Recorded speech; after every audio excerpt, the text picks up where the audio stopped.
All right, welcome back to 5D Mystery School. We are back once again. Today is Saturday, December the 7th. All right, so just bringing up a short, brief video here about California. California. All right, California has a special place in my heart. I lived there for about what, like 7 years? Wow, 7 years.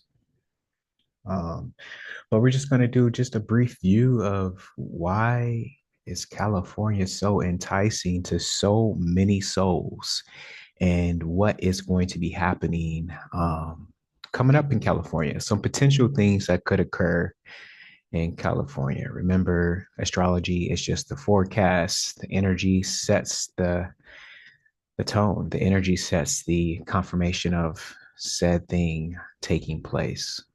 Okay, let's get into it.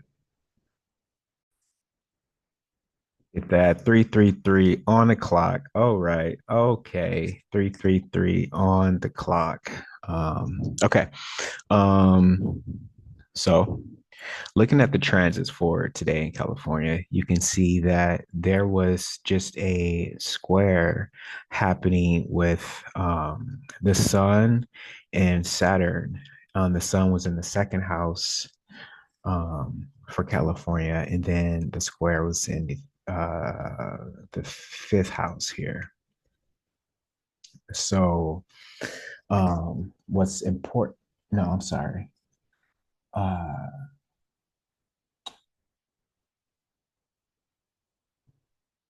yeah. So what was taking place was since Saturn is in Pisces, Saturn, definitely rules over it. Like it's the governor, it's like it governs. That's why it rules the house of government. And it right now is in Pisces, so it's governing the waters, it's restricting, it's restructuring, it's bringing about a lot of let's say Saturn and Pisces code would be like a old bridge collapsing or a old ship being found, depending on other aspects of Saturn, like if Saturn was trining with Mars, right? um But since Saturn is in the same sign here as Neptune and it was going in the sun, it brought about rumbling in the ground, right? Um, and since the sun is in uh, Sagittarius, it really like expands what the sun sheds light on, especially since it's so close to Mercury. And Mercury is kind of, traditionally been tied to like bad omens. So yeah, that's why you saw the tsunami warnings because Pisces, the body of ocean or the body of water, the ocean, Saturn governing the body of water, tsunami warnings. Now, I will say that this isn't over. This earthquake and this tsunami that was taking place. The reason I say that here, even on this side, right, you have Saturn that's at the 13th degree, you have Jupiter that's at the 16th degree, right? So you have Saturn right now that's squaring Jupiter, and Jupiter is in Gemini. Gemini is like, it's not like Aquarius wind, but it's still wind nonetheless.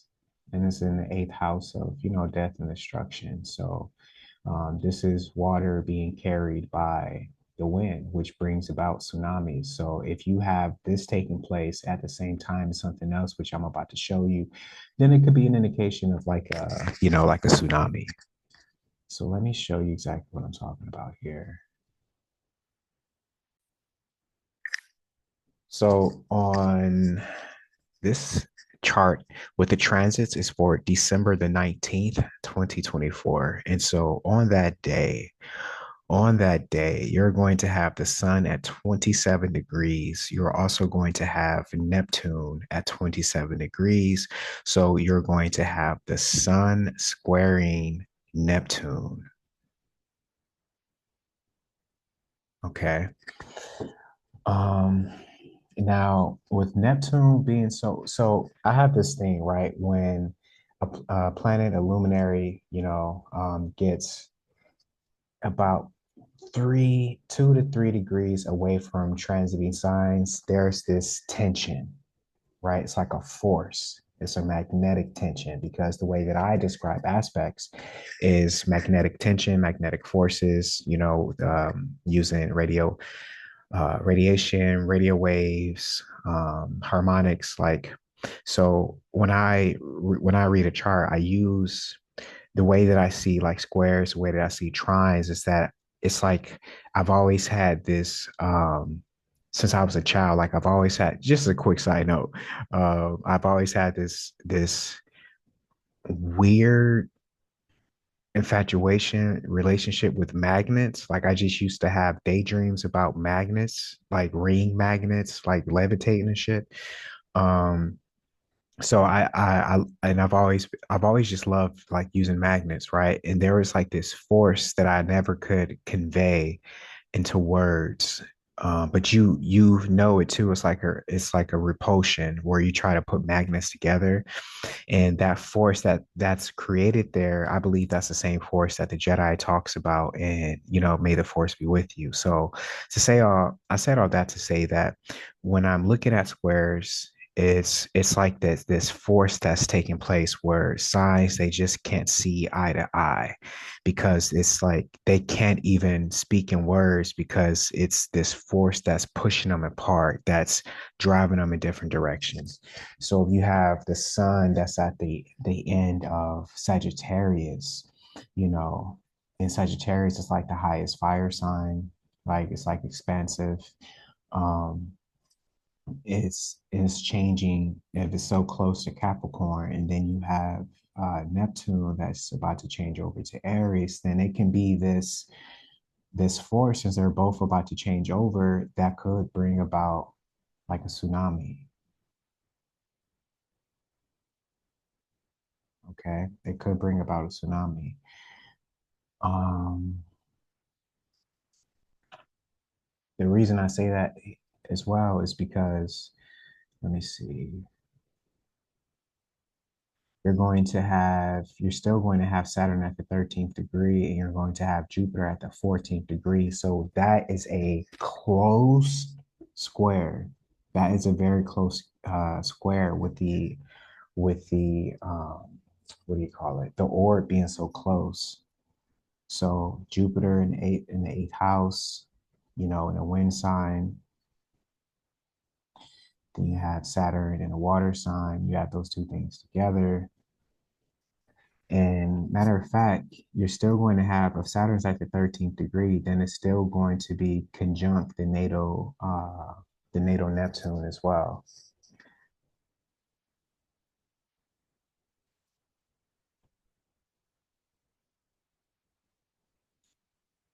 Um,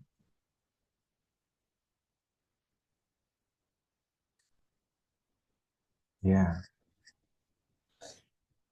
So moving on, that's just giving you like a look of things to come. Now, I'm not saying this is going to happen on December the 19th, but it could, if we were to see like another major earthquake to happen in um California this year, it could happen on December the 19th, give or take a few days.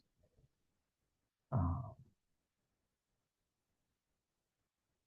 so just to say a couple of other things about California, the allure with California is all seen in the chart. You have three different, bodies that are at the 29th degree. You have Pluto, you have Uranus, and you have Jupiter. So Jupiter is in the 11th house, right? That's why it draws in like large groups of people.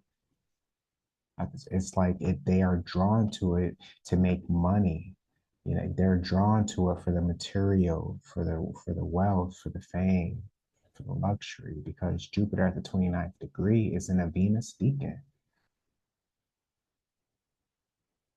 right? And it's in Virgo.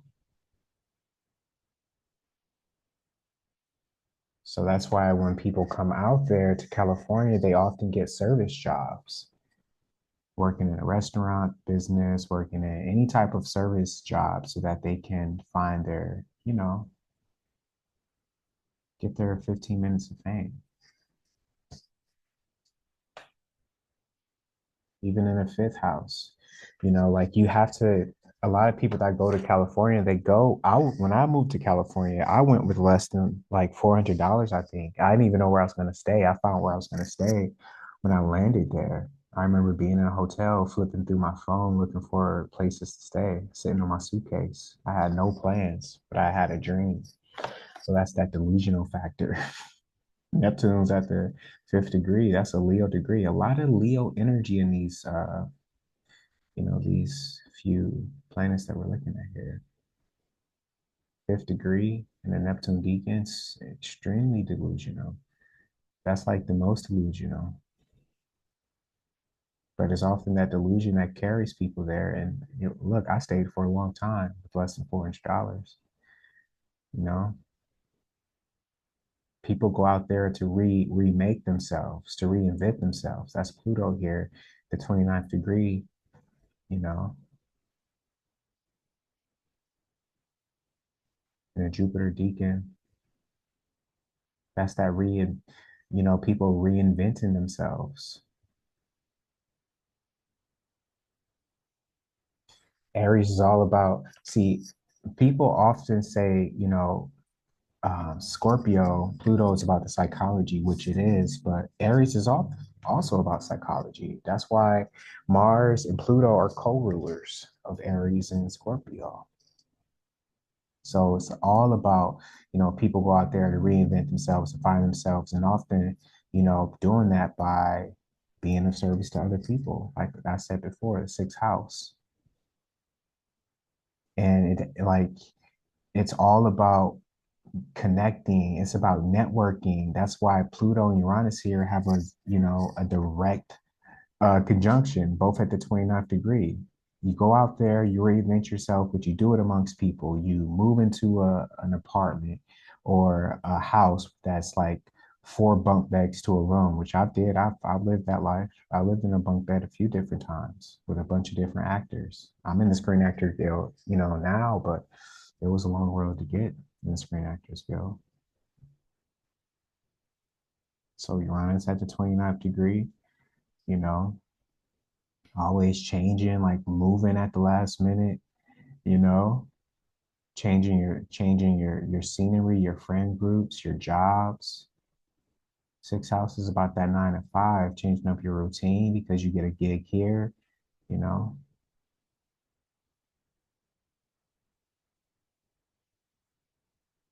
And a lot of people here, Ceres is at the fifth degree here in a Mars deacon. But notice here that California got a lot of retrograde energy. Saturn retrograde, Uranus retrograde, Neptune retrograde, Pluto retrograde, Ceres, Pallas, Medina. But Ceres is, the first thing that comes to mind here is that this is just something that's minor, but you can find here in the chart that a lot of people eat craft service when they get there. A lot of actors, that's Ceres at the fifth degree. That's how that's how they eat. Oh, excuse me. Catering to other people.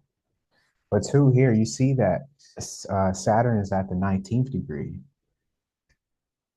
So it's really about, being able to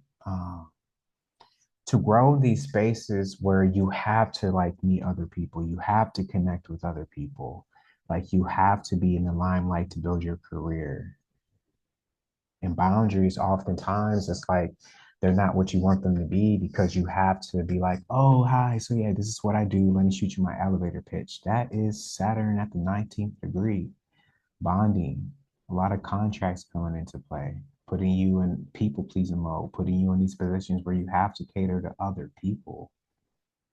You know, Saturn is retrograde. So boundaries, they're not really as firm as you would like them to be because you have to carry about this Libra energy, look your best, interpersonal skills.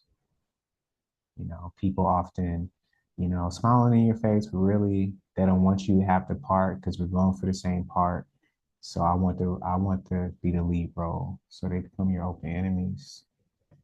A lot of sacrifice happens in, allegedly, a lot of sacrifice happens in California, right? On the stage around Hollywood, you know. California is so fitting to be a Scorpio ascending Leo midheaven because it's all about the stage, lights, camera, action. But that eighth degree, see, yeah, that's to unalive somebody else, life and death.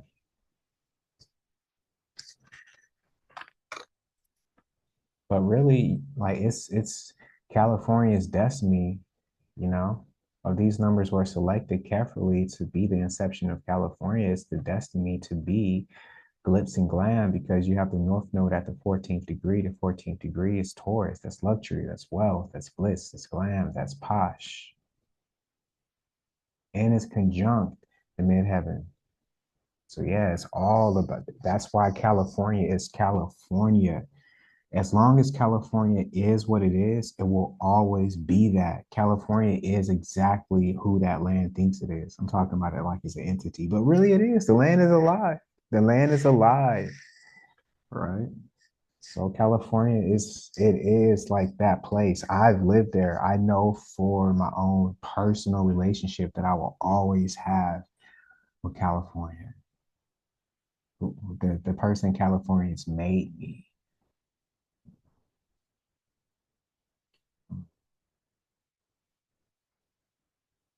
What else? What else? So yeah, a lot is done in the dark in California as well. You got Mars conjunct Mercury here in the 12th house. So a lot of these contracts, a lot of these, you know, a lot of the fame life really, a lot of the things you think they would be, you get there and you're, engulfed by the delusion, but then you see that like, oh, there is a lot of, unaliving that could go on in the dark, or a lot of, in the shadows, a lot of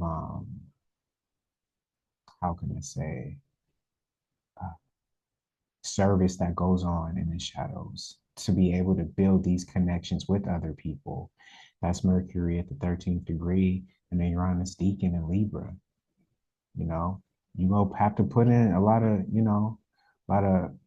pillow talk, but a lot of, FaceTime, and it's going to have to change who you are as a person. That's that 13th degree.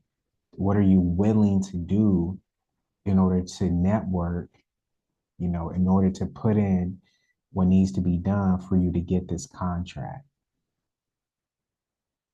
So you like uh Aries, no, Mars at the 11th degree, changing who you are for the needs of other people, conjunct Mercury, you know, put it in that, put it in that lip service, put it in that service to other people in order for the greater, for your greater good, for your whole image of who you are on the inside, you know.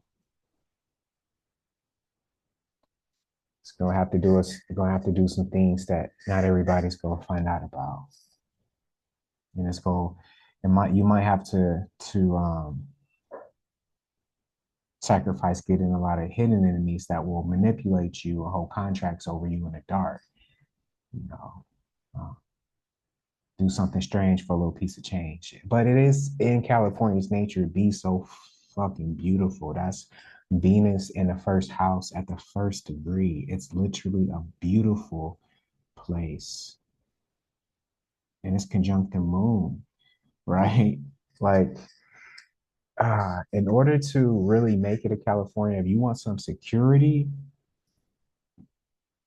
it would help if you were beautiful too.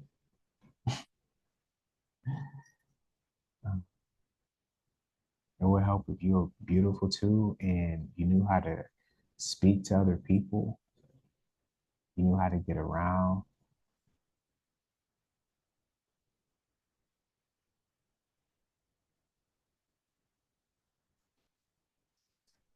Mm.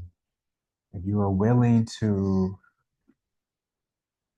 California is a freaky place too. I mean, it's when you get there, it's inevitable for sex just to become like a major topic of a lot of conversations in your area.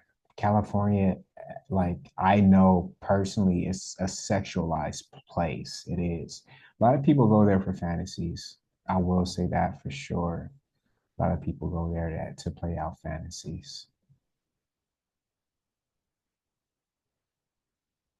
When you go to California, expect to move around a lot.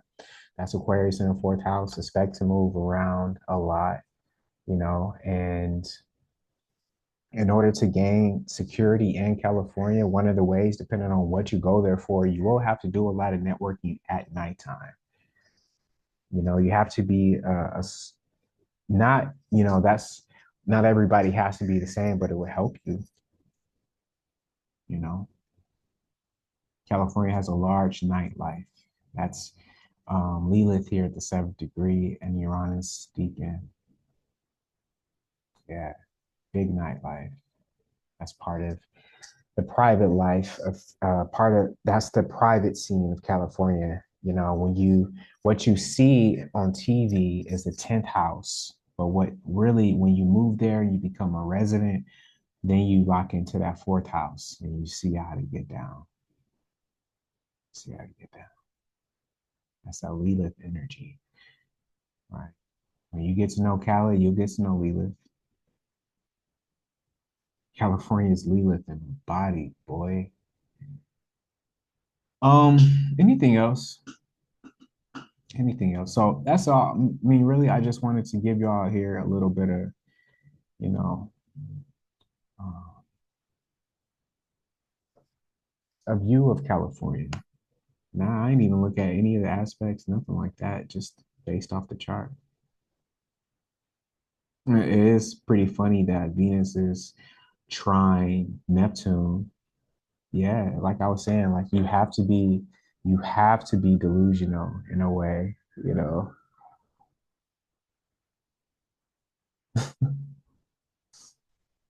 Um,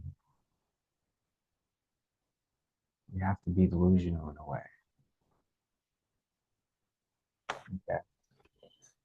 Um,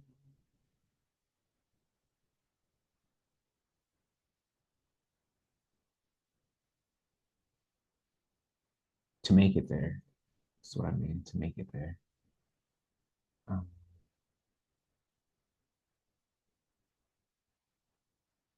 all right, I don't want to make this video too long. I'm like trying to do a full-blown reading on California.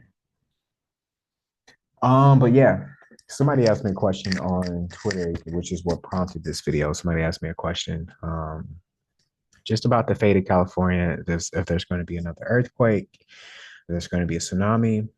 And I've been saying it for a while, even in the Pluto Aquarius video that I posted here on YouTube a couple of months, like what, 9 months ago, that there was going to be a big tsunami in California prior after proceeding the eclipse season. But we shall see. I hope nothing when it's something that could be this destructive, distress disastrous. Why can't I get that word out? Disastrous. Wow. Succotash. I always hope that I'm wrong when it comes to things like that. I really do. But it is best for me to give warnings so that people can see what it could be, what it potentially could be.